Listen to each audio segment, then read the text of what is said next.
Hello दोस्तों, मेरा नाम अशोक आज़ाद है और आप सभी का स्वागत है आपके अपने एके कोचिंग सेंटर चैनल पर। तो दोस्तों, ये महत्वपूर्ण वीडियो आप लोगों को एलएलबी और बीए एलएलबी के छात्रों के लिए है और सभी प्रतियोगी परीक्षाओं के लिए भी पूछे जा सकते हैं। तो आज हम लोग बात करेंगे मानव अधिकार के अर्थ एवं परिभाषा की व्याख्या करें एक क्वेश्चन पर। तो चलिए आगे बिना देरी के वीडियो को शुरू करते हैं। तो क्वेश्चन है, मानवाधिकार के अर्थ एवं परिभाषा की व्याख्या करें। तो दोस्तों, मानव अधिकार और मानवाधिकार एक ही होता है। जैसे कि इसमें लिखा है कि मानवाधिकार के अर्थ एवं परिभाषा की व्याख्या करें। एक छोटा सा क्वेश्चन है। क्वेश्चन कई प्रकार के बनकर आ सकते हैं। तो हम लोग आज बात करेंगे मानवाधिकार, और ये एलएलबी वाले स्टूडेंट के लिए महत्वपूर्ण है। तो मानवाधिकार या मानव अधिकार कहें, इसका मतलब एक ही होता है। तो मानवाधिकार के अर्थ, तो मानवाधिकार या मानव अधिकार वे अधिकार हैं जो एक मानव होने के नाते निश्चित रूप से मिलने वाले या मिलने चाहिए, हर व्यक्ति को मिलने चाहिए, और मानवाधिकार कहलाता है। जिससे मानव अधिकार वो अधिकार है जो एक मानव, जो मनुष्य हैं, एक मानव के तौर पर हर निश्चित रूप से मिलना चाहिए, हर व्यक्ति को मिलना चाहिए। ये मानव अधिकार कहलाते हैं। ये वे अधिकार हैं जो किसी भी मानव को जन्म से ही प्राप्त हो सकता है। मतलब किसी भी व्यक्ति जो भी है, मानव के जिसे मूल जो अधिकार है वो हर व्यक्ति के अन प्राप्त है, चाहे वो छोटा बच्चा हो, छोटे बच्चे से लेकर बूढ़े तक सभी व्यक्तियों को मानव का मूल अधिकार जो है वो प्राप्त है। और ये जो है प्राप्त होना भी चाहिए, क्योंकि जो भी मनुष्य जन्म लिया है उसके लिए मानवाधिकार का होना आवश्यक है। तो जिसे इसमें पॉइंट दिया है कि ये वे अधिकार हैं जो किसी भी मानव को जन्म से ही प्राप्त हो जाता है। मतलब जो भी मनुष्य जन्म लेता है उसे जन्म लेने से ही मानव का जो मूल अधिकारें हैं वो उसे प्राप्त हो जाती हैं। और अगला बिंदु है कि मानव अधिकार व्यक्ति के वे अधिकार हैं जिनके बिना मानव अपने व्यक्तित्व के पूर्ण विकास के बारे में भी नहीं सोच सकता है। जैसे मानव का अधिकार वो अधिकार भी है कि उसके विकास के बिना कोई भी व्यक्ति अपने व्यक्तित्व के बारे में या अपने सही गलत के बारे में नहीं सोच सकता है।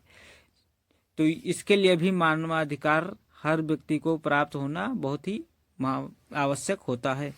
अगला पॉइंट देखेंगे कि मानव अधिकारों से तात्पर्य उन सभी अधिकारों से है जो व्यक्ति के जीवन, स्वतंत्रता या समानता और प्रतिष्ठा से जुड़े हुए हों।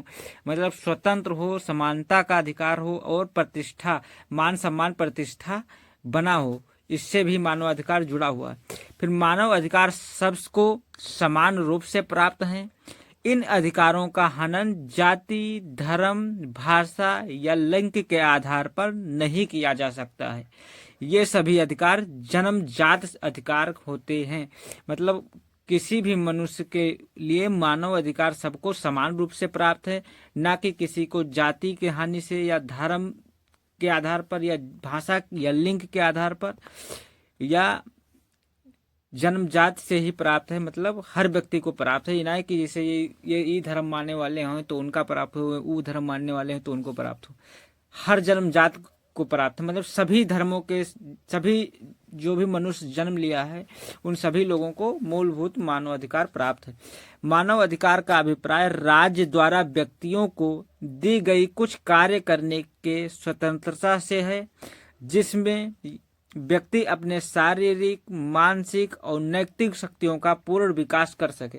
मतलब कहने का तात्पर्य है कि मानव अधिकार किसी भी राज्य के द्वारा उन व्यक्तियों को प्राप्त है कि स्वतंत्रता स्थापित कर सके या उनके शरीर का विकास हो सके, और मानसिक रूप से जैसे जो मानसिक सोच विचार है उनका वो डेवलप हो सके, नैतिक नीतियों के बारे में सोच सके और शक्ति उनका बढ़कर आगे बढ़े और विकास के रास्ते पर वो करें। इसलिए मानवाधिकार हर व्यक्ति को प्राप्त है। फिर देखेंगे हम लोग कि मानवाधिकार प्रकृति द्वारा प्रदत्त अधिकार है और इसके समय या इसलिए समय तथा परिस्थितियों में परिवर्तन होने में भी अधिकारों के स्वरूप में विशेष परिवर्तन नहीं होता है।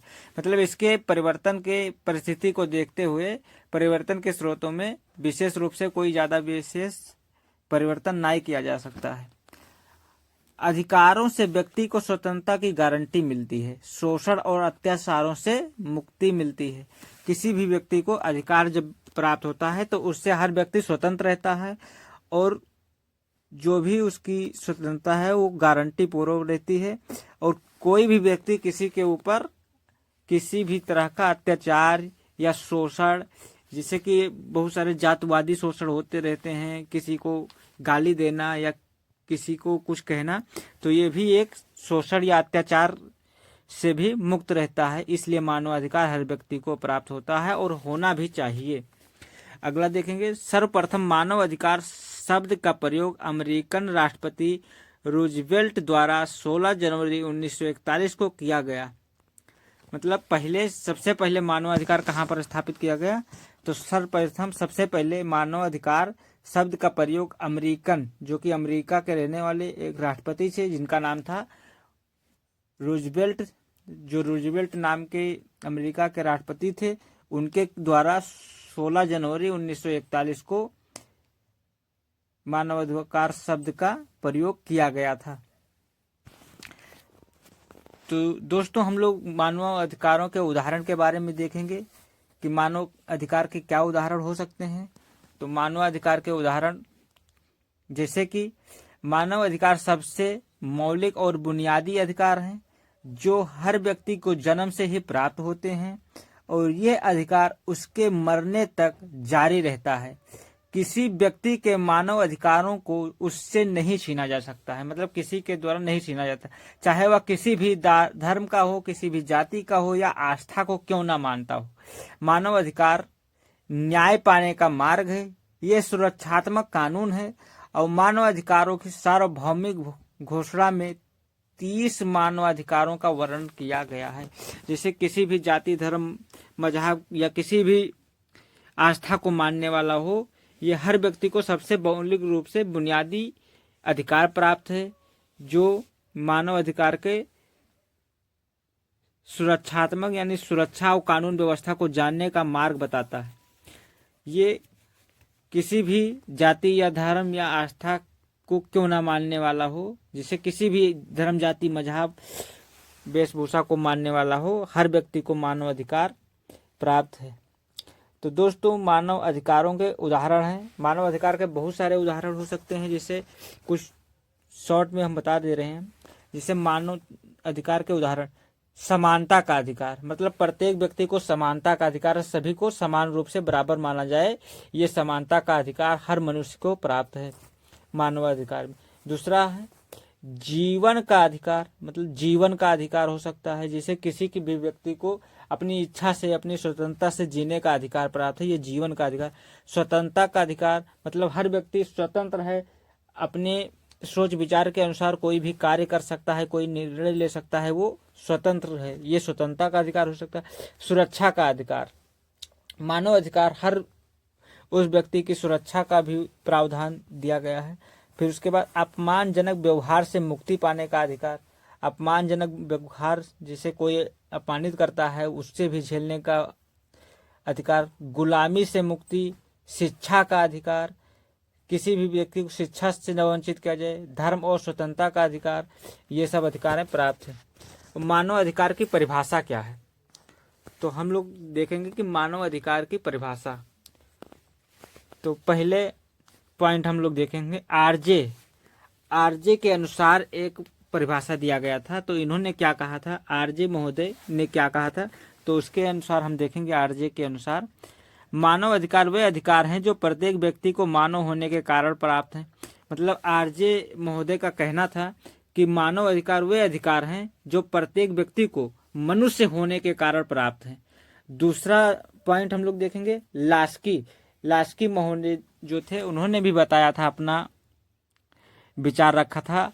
उनके अनुसार कहा गया था कि मानव अधिकार सामाजिक जीवन की वह परिस्थितियों हैं जिनके बिना कोई भी व्यक्ति अपने व्यक्तित्व का विकास नहीं कर पाता है।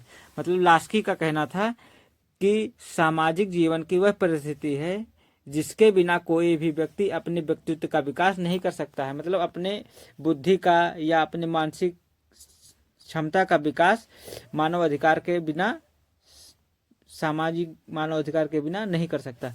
फिर तीसरा पॉइंट हम लोग देखेंगे डेविड सेलबाई के अनुसार। एक डेविड सेलबाई के अनुसार एक मनुष्य है को किस तरह का अधिकार पड़ा था, उन्होंने भी अपनी परिभाषा दी थी कि मानव अधिकार संसार के समस्त व्यक्ति को प्राप्त हैं, क्योंकि यह स्वयं में मानवीय हैं और वे पैदा नहीं किए जाते हैं, इसलिए यह अधिकार प्राप्त है। अगला पॉइंट हम लोग देखेंगे पॉइंट 4। तो बोसेक के शब्दों में यानी बोसेक महोदय ने अपना परिभाषा कैसे दिया था, इन्होंने बताया कि अधिकार वह मांग है जिसे समाज स्वीकार करता है और राज्य लागू करता है। मतलब किसी भी राज्य का मतलब यहाँ से प्रदेश से नहीं है, राज्य का मतलब जो है देश से, जैसे कि भारत है, अमेरिका है, जापान है, ऐसे देश से है। राज्य का मतलब ये नहीं कि स्टेट, जैसे ये राज्य का मतलब स्टेट होता है तो इसमें राज्य का मतलब स्टेट नहीं है। तो जिसे अधिकार वह मांग है जिसे समाज स्वीकार करता है, मतलब मानव अधिकार वह अधिकार जिसे हर समाज स्वीकार करता है और हर राज्य में लागू होता है, मतलब हर देश के लिए लागू करता है। तो ये बोसेक के शब्दों में बताया गया था। तो ये थे मानव अधिकार के कुछ परिभाषाएं जो कि कई लोगों के द्वारा दिया गया था। अगला हम लोग देख सकते हैं मानव अधिकारों की विशेषताएं। मानव अधिकारों की विशेषताएं, तो क्या क्या विशेषताएं हैं, क्या क्या अधिकार जो मानव को प्राप्त है उसकी विशेषता क्या क्या हो सकती है, ये भी हम लोग देखेंगे। तो पहला पॉइंट में हम लोग देखेंगे ये अधिकार आवश्यक और मौलिक है। ये अधिकार आवश्यक और मौलिक है। तो इसमें मानव अधिकारों के अभाव में समाज दयनीय स्थिति में होगा। मानव अधिकार लोगों के उत्थान के लिए आवश्यक है, मतलब मानव अधिकार लोगों के कल्याणकारी योजनाओं को उत्थान के लिए आवश्यक है। अगला पॉइंट, मानव अधिकार सार्वभौमिक है। मानव अधिकार सार्वभौमिक है, तो ये अधिकार लोगों के बीच भेदभाव नहीं करते हैं और